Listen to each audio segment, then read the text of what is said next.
à votre écoute. Passion, partage, bonheur. Vous avez la parole pour le meilleur et pour le dire. Merci la vie.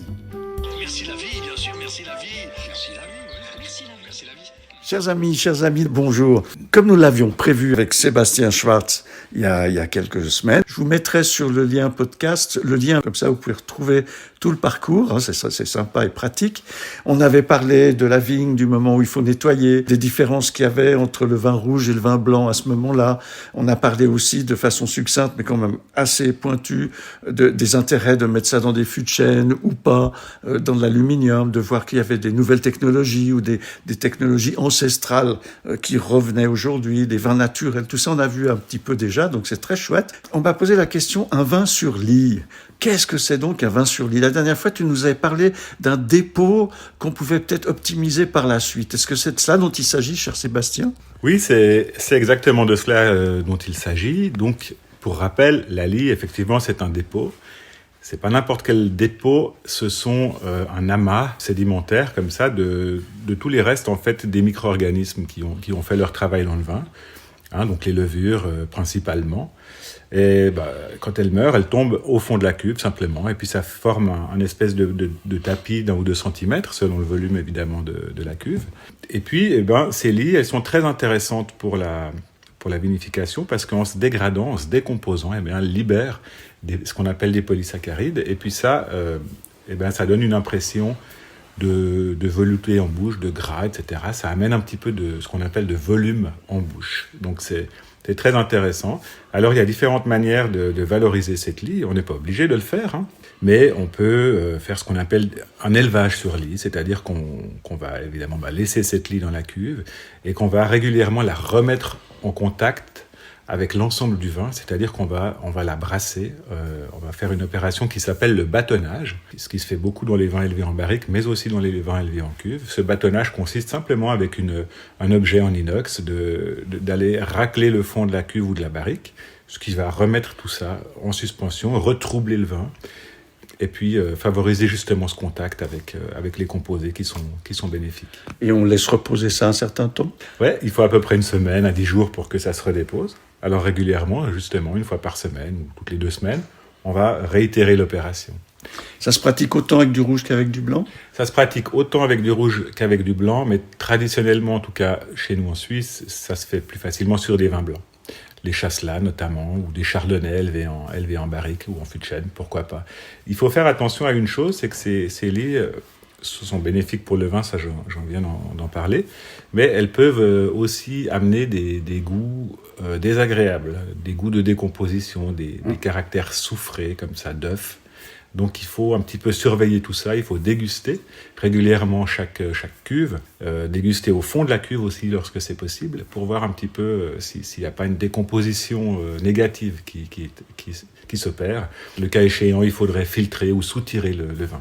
Tu nous as parlé la dernière fois de fermentation malolactique, et puis il y en avait encore une autre, il y a 2 fermentations. Tu peux me dire un petit peu ce qui se passe avec ces 2 fermentations ? Alors évidemment, la fermentation qui nous intéresse le plus, c'est ce qu'on appelle la fermentation alcoolique. C'est la première. C'est la première fermentation, absolument. C'est celle qui est induite par des levures, Les levures dites Saccharomyces cerevisiae, mais il y a également d'autres souches de levures qui peuvent effectuer cette fermentation.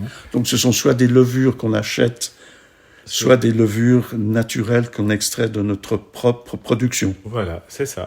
Et qu'est-ce qui va se passer ? Ces levures, elles vont d'abord se multiplier, puisque il en faut des milliards et des milliards pour que ça marche. Et puis elles vont consommer le sucre et le transformer en alcool.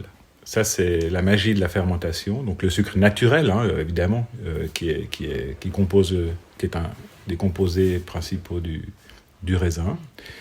Donc elles vont digérer ça, elles vont le manger, elles vont faire de l'alcool et du gaz carbonique. Ça se présente à une certaine température ? Alors elles sont comme nous. Quand il fait trop froid, elles travaillent un petit peu moins vite. Puis quand il fait trop chaud, elles n'aiment pas non plus. Alors les températures, je dirais, idéales pour une levure elle-même, c'est de l'ordre entre 30 et 40 degrés. Ah, quand même. Ouais. Par contre, nous, on n'aime pas trop quand ça monte à des températures de cet ordre-là, parce que on a des caractères plus grossiers dans les vins. Alors on fait ce qu'on appelle un bridage, quoi. On refroidit volontairement les cuves parce que ça... Ouais, j'en ai pas parlé, mais en travaillant ces levures, c'est comme nous, elles vont produire des calories, de la chaleur. Hein. Donc la température va monter toute seule. Oui, naturellement. Spontanément, naturellement. Et à nous de conduire ces fermentations en refroidissant un petit peu ces vins, pas qu'ils montent trop haut en température. Mais ça se passe n'importe quand, le jour ou la nuit, ça, il faut être présent. Il faut être présent. Il y a des moyens maintenant automatisés qui permettent aussi de suivre ces courbes, ce qu'on appelle ces courbes de fermentation, ces courbes de température. Mais effectivement, il faut être alerte, il faut regarder ce qui se passe, il faut anticiper certaines fois des montées de température, parce que c'est clair qu'au milieu de la fermentation, par exemple, il y a beaucoup plus de risques que ça monte en température qu'à la fin de la fermentation, où là, l'activité commence à se calmer. Oula. Ça, c'est vrai pour les deux fermentations distinctes ? Non, c'est surtout valable pour la fermentation alcoolique. D'accord. Ouais. Et la deuxième, dont je me rappelle peut-être plus du nom. Oui, je vais le rappeler quand même. Hein. Je serais curieux de savoir combien d'auditeurs se rappellent du nom. Je sais qu'il y a le mot lactique dedans, ce qui fait référence à du lait pour moi, ou lait de la vigne. Oui, c'est juste. C'est donc la fermentation malolactique. Mano, pourquoi ? Malolactique. Ouais, je vais t'expliquer pourquoi. Allez, dis-nous. Alors juste pour commencer, donc cette fermentation malolactique, elle est pas induite, provoquée par des levures, mais par des bactéries.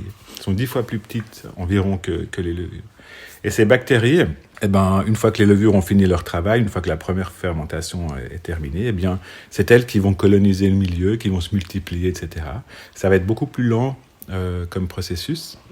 Elles vont mettre du temps, en général, avant de se mettre en route. Et puis, elles vont, par contre, transformer l'acide malique, l'acide de la pomme, comme on l'appelle, mais enfin l'acide malique qui est naturellement présent dans le raisin, évidemment, et le dégrader en acide lactique, qui est un acide moins fort, ce qui veut dire que il va s'opérer une désacidification naturelle du vin. Donc le vin, une fois qu'il est vin, donc le sucre est transformé en alcool, il est encore un petit peu acide, et grâce à cette fermentation malolactique, ce vin va s'arrondir, devenir plus souple, comme on dit, en dégustation. L'acide lactique étant aussi un acide plus doux, moins agressif que l'acide malique, qui peut paraître des fois un peu pointu, un peu vert. Est-ce que le tanin, il a un rôle à jouer dans l'équilibre ? Évidemment. Ouais. Tu nous expliques ? Oui. Toutes les sensations en fait qu'on retrouve dans la dégustation d'un vin ont un rôle dans l'équilibre d'un vin.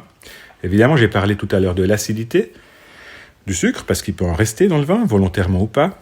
L'alcool également, qui a une sensation brûlante ou suave, comme ça, de rondeur. Ça fait partie des éléments. Le gaz carbonique, j'en ai parlé aussi, donc c'est le côté un petit peu pétillant. Tout ça va créer en fait l'équilibre du vin, va composer l'équilibre du vin. Les tanins vont également entrer en matière dans l'équilibre d'un vin, plus dans ce qu'on appelle les sensations un petit peu tactiles, puisque ce sont des sensations plus physiques, d'assèchement de la bouche quand ils sont trop présents, par exemple. Oui. Mais lorsqu'ils sont judicieusement dosés, c'est très important. On dit qu'il est râpeux dans ce cas-là, non ? Oui, tout à fait. Qui sèche les gencives comme ça. Mais les tanins, il y en a des bons, des moins bons. C'est très très complexe. Ça dépend beaucoup de la maturité du raisin. Alors forcément. Ça dépend aussi du cépage ? Ça dépend aussi du cépage. Ouais, il y a des cépages qui en contiennent plus ou moins. Absolument. Il y a des cépages plus rustiques que d'autres. Alors parlons un peu cépage. Sur Genève, on peut être vraiment, je dirais, des apprentis sorciers, des magiciens, parce que je crois me rappeler qu'on a, autour de 50 cépages différents sur Genève. Donc on n'a pas la quantité parce que Genève est petit, mais on a une qualité et une diversité qui devrait nous permettre de faire des choses assez... Allez, je dis le mot extraordinaire. Oui, je crois que c'est le bon terme, c'est le bon qualificatif, et il y en a d'autres. Allez, donne-en-moi d'autres. Le premier qui me vient à l'esprit, moi, c'est la diversité, ça c'est clair, ça c'est clair. Il faut savoir que la géologie du lieu fait que on a une multitude de terroirs très différents, avec des expositions, des orientations différentes, des sols plats, des sols en pente, ce qui nous permet vraiment, des types de sols qui nous permettent évidemment de planter à peu près tous les cépages qu'on veut, à peu de choses près. J'entends, on n'a pas non plus les conditions climatiques pour mettre des cépages très tardifs, évidemment. Chaque vigneron le prouve régulièrement, avec sa vingtaine de cépages différents à peu près, par domaine. C'est vrai qu'il y en a une bonne cinquantaine qui sont autorisés en AOC sur la liste. En autorisation par qui ? Alors les services de la viticulture, par le canton de Genève, quoi. Puisque pour pouvoir obtenir une AOC avec un nouveau cépage, il faut le mettre en probation, il faut qu'il y ait un vrai intérêt. Si c'est un cépage qui n'est pas intéressant, il ne peut pas prétendre à l'appellation d'origine contrôlée, ce qui est tout à fait normal, puisque sinon on boirait de tout et n'importe quoi. Donc il y a quand même un cadre, mais la preuve c'est que comme il y en a autant, c'est que finalement, lorsqu'on a envie de planter quelque chose, en général, ça passe la rampe. Ouais. C'est l'esprit de Genève. Tu peux me dire un peu, parce que c'est assez extraordinaire. Il y en a qui ont vraiment des caractères totalement différents, et pourtant, ils ont un minimum de quelques cépages qui doivent être présents. Oui. Tu peux m'expliquer un peu? Ouais, alors je connais pas le cahier des charges par cœur, mais si je me rappelle bien, il doit être composé au minimum de 50% de gamay. Après, il y a un certain pourcentage aussi obligatoire de gamaret ou de gara noir, oui. sauf erreur. Et puis, il y a un pourcentage non négligeable d'un cépage libre, entre guillemets. C'est chouette parce que ça montre à la fois un côté fédérateur au niveau des vignerons et de ce qu'ils peuvent produire, et d'un autre côté, la particularité de chacun qui s'exprime aussi par ses petits dosages différents, ses expositions différentes, etc. C'est ça? Oui, exactement. C'est exactement ça. Il y a une base plus ou moins commune à chaque vigneron, quoi, qui doit respecter ça. Ce qui va donner en fait la ligne directrice, le style du vin. Il doit également être élevé en fût de chêne. Hein. Et puis de ce style, effectivement, chaque viticulteur, chaque œnologue va pouvoir amener sa patte avec sa petite particularité, son petit cépage secret, secret. Nous, on sait faire autour des bulles aussi, avec certains cépages, de bons produits aussi, n'est-ce pas? Oui, alors ça, c'est aussi de nouveau une particularité du canton de Genève, qui fait d'ailleurs notre fierté, ce sont les vins mousseux. Il faut savoir qu'on est de grands producteurs de grands vins mousseux sur Genève. Alors, beaucoup en méthode traditionnelle. Hein. Est-ce qu'on dit champenoise? On n'a pas le droit de le dire. Mais on y pense quand même un peu. Hein. Mais on y pense beaucoup. Voilà. On n'a rien dit. Non, j'ai rien entendu. Non. Mais c'est une méthode. On n'a pas le droit de parler d'une méthode. On n'a pas le droit de l'appeler champagne, mais une méthode tout de même. On a le droit d'en parler, mais on n'a pas le droit d'en faire mention sur l'étiquette. D'accord. Voilà. Bon, alors, personne n'écrit sur son étiquette, s'il vous plaît, mais tout de même, c'est une méthode, une des méthodes. Alors, l'autre méthode... Voilà. On doit l'appeler la méthode traditionnelle. Si vous lisez sur une étiquette méthode traditionnelle, eh bien, ça veut dire que c'est une méthode champenoise. Entre les lignes. C'est ça. Il y a d'autres méthodes qu'on appelle les méthodes en cuve close, qui est un petit peu le même principe, évidemment, hein, sauf qu'au lieu que le vin fasse sa deuxième fermentation alcoolique, cette fois-ci, en bouteille, oui. Elle l'a fait en cuve, ce qui est à peu de choses près le même processus, quoi, quelque part, mais les vins sont quand même différents à l'arrivée. Ouais. On a, c'est vrai, plus de complexité dans une vraie méthode traditionnelle. Par contre, eh bien, dans les méthodes cuve close, on a des vins souvent très fruités, etc. C'est un autre style de vin. Écoute, il y a une chose aussi qui m'importe, dont on n'a pas parlé, c'est qu'on a des vins qu'on va boire rapidement, et puis on a des vins de garde. Est-ce qu'à Genève, on a des cépages où on sait plus ou moins à l'avance, ça c'est un vin que je vais pouvoir déguster dans 10 ans avec mon fils ou ma fille, ou est-ce que celui-là, il faut que je le boive vraiment avec mes amis le plus rapidement possible? Ouais, c'est une question très intéressante. Il est vrai, des cépages qui ont une tendance à se garder un peu plus longtemps que les autres. En général, quand tu dis un peu plus longtemps? Ouais, une dizaine d'années, une quinzaine éventuellement. Ce sont évidemment les grands classiques comme le Cabernet Sauvignon, le Merlot. On a aussi le Gamaret, qui est un cépage bien de chez nous, qui se garde aussi très bien, on en a fait l'expérience.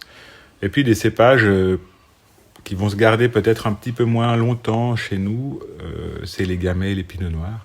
Mais bien que, tout est une question de style. On façonne un vin pour le boire jeune ou pour le boire un peu plus tard, déjà à la vigne, en fonction de la concentration, du millésime. Tout ça, c'est des facteurs qui vont pouvoir influencer sur la durée de garde. Sébastien, mais est-ce qu'il y a des assemblages pour aborder le sujet que l'on préconise pour essayer de conserver un vin plus longtemps?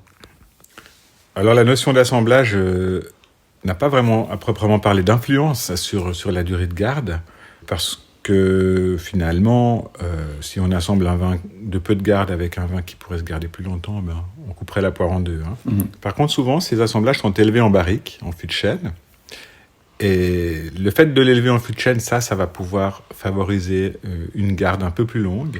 Parce que ça respire lentement à travers le tonneau, Voilà, que l'on va nourrir de temps en temps parce qu'il a soif. C'est ce que je vous rappelle de la fois précédente. Voilà, cette fameuse perte par évaporation qu'on appelle la part des anges, hein, des fois c'est la part du grand-père aussi qui vient servir. Ouais, parce que les anges, il faut qu'ils se fassent gaffe aussi en sortant, tu vois, parce que si tu te prends un ange dans la figure, ça va pas le faire. C'est ça, faut bien regarder.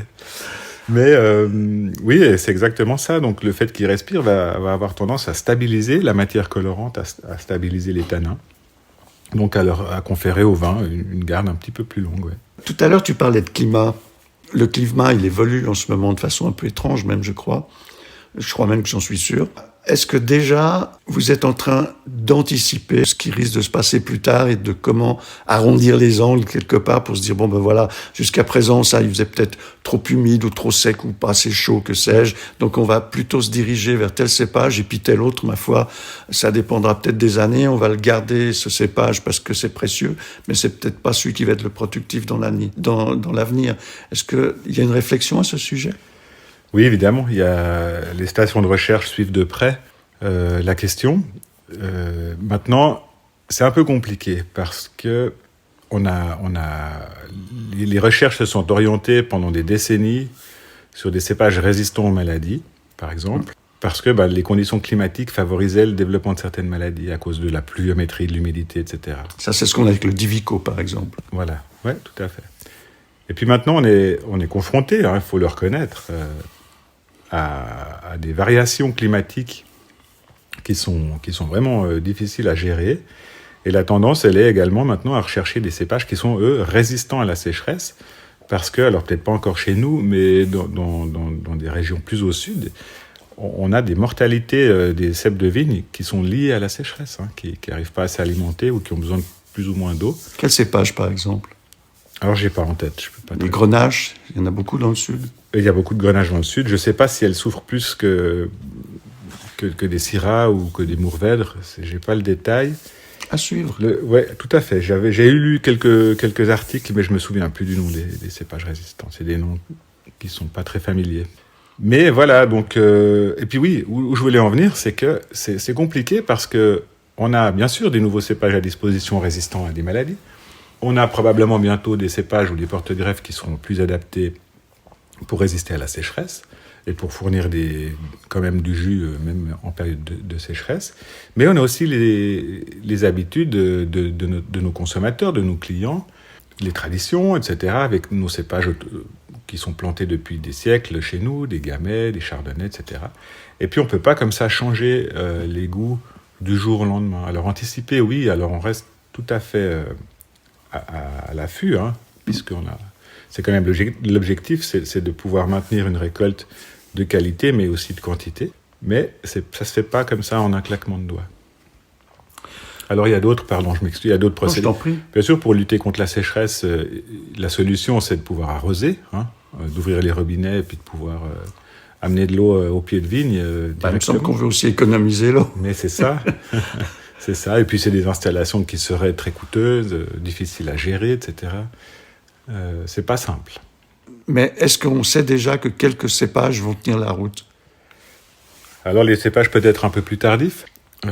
Alors il faut rappeler, nous on a, pour l'instant, des années comme 2022, on a beaucoup souffert de la sécheresse, ça, c'était vraiment particulier, mais si on reprend le recul par exemple sur les 20 dernières années, on a plutôt tendance, nous en Suisse, dans nos latitudes, de profiter de ce réchauffement climatique, puisque on a des raisins qui mûrissent mieux, on a des vins qui sont plus charpentés, plus concentrés, qui sont un petit peu le reflet de ce qui se faisait dans les côtes, dans le sud de la France, par exemple, il y a 30 ou 40 ans.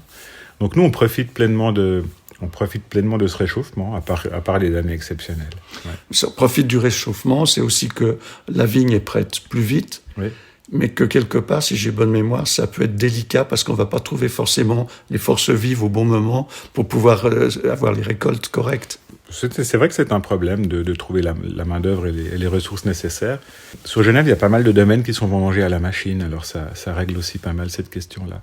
Mais c'est vrai que quand on regarde les dates de début de vendange, par exemple, Il y a un siècle, c'était jamais avant le 15 octobre. Et puis là, cette année, on a commencé fin août. Fin août, et les étudiants, ils sont encore en vacances? Alors les étudiants, oui, ils sont encore en vacances. C'est pour ça que je crois qu'ils ont supprimé une semaine en août pour la rajouter à Pâques maintenant. Alors, chères auditrices, chers auditeurs, si vous avez envie de donner un coup de paluche fin août, peut-être il faut vous renseigner. Peut-être que les Vignerons auront besoin de vous. Puis je crois que c'est un moment sympathique toujours. Hein. Mais bien sûr, c'est un moment hyper sympathique. C'est des scènes de rigolade, de partage. Alors c'est un travail pénible, hein, mais qui est vraiment gratifiant parce qu'à la fin de la journée, on a cette satisfaction d'avoir cueilli tout ce raisin, de l'avoir amené à la cave. C'est la magie des moments, je crois. Il faut venir essayer pour s'en rendre compte. Ouais. Et puis toujours le rituel. Alors, ces dernières heures, si tu es attentif à ce qui se passe dans la vie, est-ce qu'il y a un merci la vie quelque part qui te dit « si j'étais passé à côté de ça, ça aurait été bête ». Mais ces petites étincelles qui fait qu'on a la banane. Ouais, j'ai entendu des oiseaux qui se réveillent. C'est vrai, on a eu un joli rayon de soleil qui nous a réchauffé le cœur. Et ça fait plaisir. Eh bien moi, j'ai vu des fleurs en allant au bord du Rhône, qui sont des cyclamènes sauvages. Et puis, c'est très rare ici de les trouver. Eh bien, je dirais pas où, mais il y a les petits cyclamènes qui fleurissent en ce moment. Et rien que pour ça aussi, je dis merci la vie. Je te dis merci à toi, cher Sébastien, et je me réjouis de te retrouver prochainement. Salut. Salut, à la prochaine. Chers amis, auditrices et auditeurs, à tout bientôt. Au revoir. Un grand merci de votre soutien. Merci de continuer à vous abonner. Je vous souhaite le meilleur du monde et à tout bientôt. Au revoir.